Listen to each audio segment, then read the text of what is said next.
Okay, happy Friday racing, bayang karerista. Shoutout lang tayo saglit. Happy birthday kay Jaden Paul Cabansag. Pagbate galing kay Papa Jamox. At happy racing na rin sa'yo, Boss JR Cabansag. And happy birthday din kay Boss Del Monte Javier. Happy racing, boss. At happy racing na rin kay Boss Ronald Susim. Okay, so good luck sa inyo mga boss. At Friday racing tayo, no? At October 10, 2025. At may 7 karera tayo. Start time alas 5 ng hapon. Medyo manipis yung lineup pero may mga ilang karera tayo na medyo balansyado, no? So simulan na nga natin. Race 1 tayo. Start ng winner take all. 3-year-old and above maiden race placers. Distansya natin dito 1,400 meters. First choice rin natin dito, numero 1 na si Mangantana. CL at Vincula yung re-renta dyan.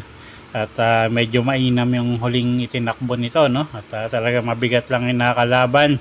At isang imported horse, siya nga yung first choice natin sa race number 1, numero 1, Mangantana.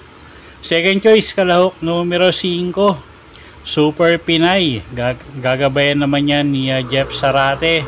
Medyo cambio hinete yan. Isang imported horse din.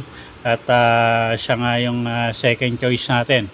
Okay, so dito sa race 1, first choice nga, numero 1, Mangantana. Second choice, numero 5, Super Pinay. Okay, race 2 tayo. Start ng pick 6, class 4, 42 to 56 bracket. Distansya 1,400 meters.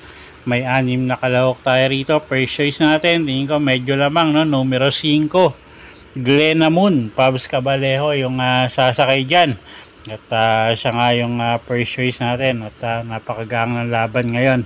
So first choice natin yan, numero 5, Glenamun. Second choice, kalahok numero 6, Frosty Raven. Isang imported horse din. O'Neil Cortez naman yung re-renta dyan. At medyo maganda yung post position niya. At gamay din ni O'Neil Cortez yan. So tingin ko may panalo rin. So dito sa race 2, first choice nga natin, tingin natin medyo lamang, numero 5, Glenamun.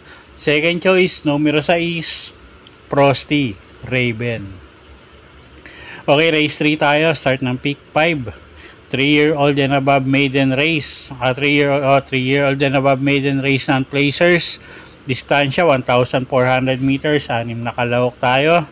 At halos lahat din to may panalo, no? So alam niyo naman, mga non-placers. So wala pa sariling takbo tong mga to.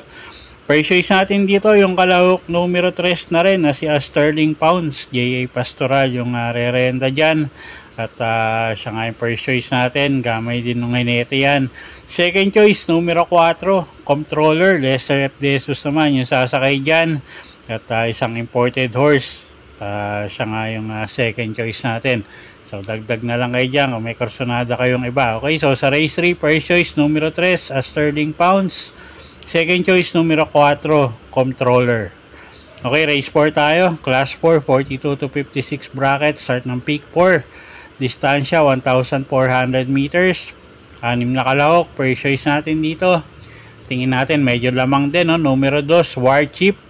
RC Baldonido yung sasakay dyan. Medyo lately medyo mabibigat talaga yung nakakalaban ni War Chief. So tingin ko ngayon medyo kaya niya yung grupo. At tingin nga natin medyo lamang yan. Numero 2, War Chief.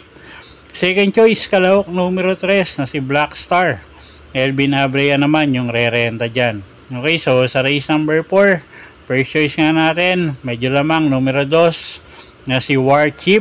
At second choice nga natin yung kalahok numero 3 na si Black Star.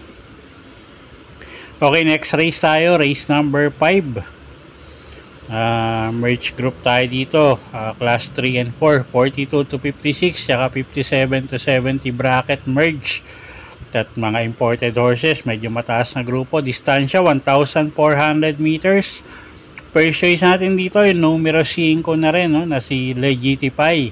Gagabayan ni O'Neal Cortez at sanay sa mabigat na laban at nagamayan na rin ni O'Neal Cortez yan. So, first choice natin yan, numero 5, Legitify. Second choice natin, yung kalahok, numero 1, couple entering Callens at Catral. JD King Flores at Pabs Cabalejo yung re-renta dyan. Sila nga yung second choice natin dito. Okay, so sa race 5, first choice nga, numero 5, Legitify. Second choice, kalahok numero 1, couple entering Callens at Catral. So dagdag na lang kayo dyan kung may krasonada kayong iba at halos lahat din yan may panalo. Okay, race 6 tayo.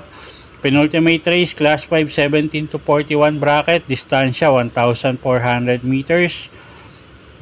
Okay, first choice natin dito, kalahok numero 9, Helgay, NC Lunar yung sasakay dyan, isang diremating kabayo. Maganda yung post position niya, tingin ko may pwesto agad dyan. Second choice, kalahok numero 1 na si Static, RJC Tabor naman yung sasakay dyan. At third choice nga natin, yung kalahok numero 3 na si Spoiled Brat.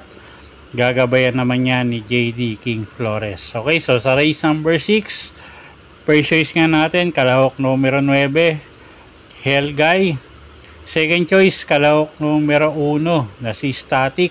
Third choice natin, yung kalahok numero 3 na si Spoiled Brat. Okay, race 7 tayo, last and final race for the day. Class 5, 17 to 41 bracket, distansya 1,400 meters. Okay, first choice natin dito, yung kalahok numero 11, no, na si Antonio de la Mugis. Alison Pabilik yung sasakay dyan at napakagaang ng laban niya ngayon, no. So, tingin ko nga medyo lamang to, numero 11 na si Antonio de la Mugis. Napipisin natin pwedeng magbigay din ng laban yung kalahok numero 5 na si Go G Go. RJC Tabor naman yung sasakay dyan at medyo magaang din yung laban niya ngayon, so siya yung second choice natin. So dito sa race number 7, first choice nga natin numero 11, Antonio de la Mugis, at second choice kalahok numero 5, Go G Go. Okay, so yun po yung mga giya natin para sa araw ng Biyernes, October 10, 2025. Sana po yung makatulong sa pagpili nyo ng mga tatayaang kabayo. Inulit ko po, kayo pa rin po masusunod kung saan nyo ilalagay o itataya yung pinagpaguran yung pera. Okay, good luck po at happy Friday racing, bayang karerista.